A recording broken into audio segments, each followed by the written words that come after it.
Attempting puppet blinking eyes type 2. This one is a variation on Amanda's hearts, eye rolling back in the head, and a variation on a puppet base that we found at University of Anchorage, Alaska. Rather than having the eyebrows create the eye blinking movement, the eyeballs themselves roll back in the head. I'm using a puppet that I made about a year ago. This, I believe, would be much easier if you created the eye movement as you were creating the puppet itself. I believe one of the reasons this was so challenging was the fact that the puppet head was completely already done, and so access to the inside of the head was really hard to get.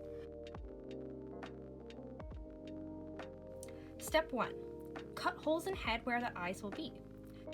Because I had already glued on eyes, we're going to remove the eye pieces. And in this case, we are going to cut through the fabric and the foam to create eye holes for where those sockets will be. And just to give it a finished look, we're going to go ahead and hot glue the outside fabric onto the foam to try to cover up as much of that green foam as we can to kind of give it more of a finished look. Step 2. Thread styrofoam balls onto wire, much like we did in the previous puppet. I glued very carefully the eyeball pieces onto the styrofoam balls, being very careful not to melt them. Again, I did this by putting on the hot glue, waiting a few seconds for it to slightly dry, and then attaching the styrofoam balls.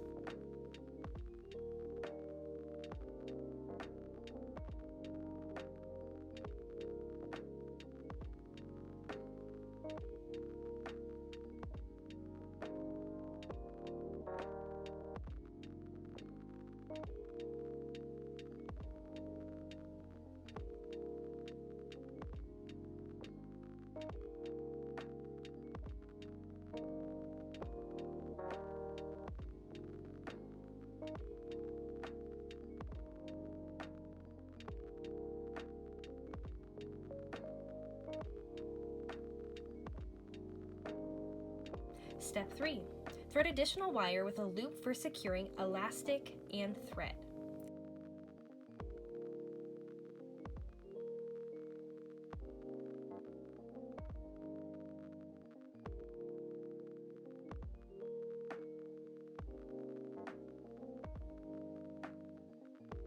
Working with much smaller balls, it was also very difficult to try to keep the wire inside without tearing through it.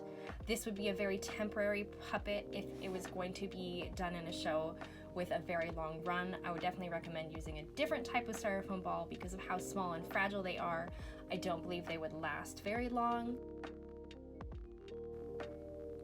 I did begin with this thinking that I was going to need a bar in the middle in order for the strings to be pulleyed across. But about halfway through, I realized that I would no longer need that and that the eyes could actually be moved by themselves with a string because I reversed the direction of the pull system rather than exactly replicating the one that the UAA was based off of, mainly because I wanted the eyes to move upwards rather than down. Step 4. Secure wire to the inside so the eyeballs fit inside the sockets.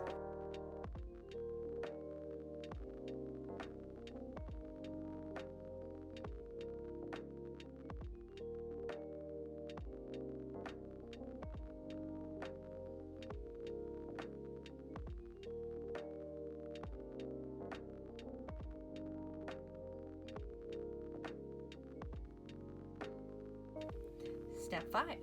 Glue elastic so the eyeballs will bounce back.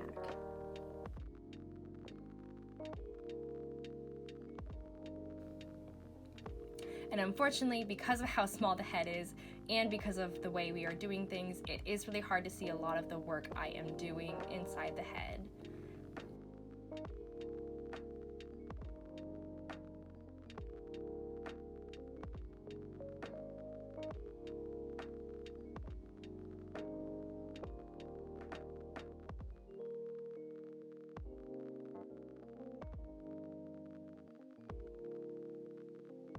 Again, if we were doing this from the beginning, it would look a lot more finished because we would be prepping for this type of mechanic rather than trying to compensate it for it later in the end.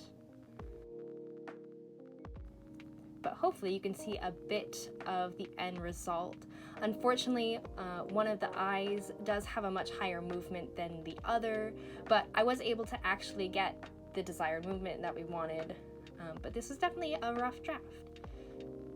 Hopefully the next time I do it, it'll be much more effective.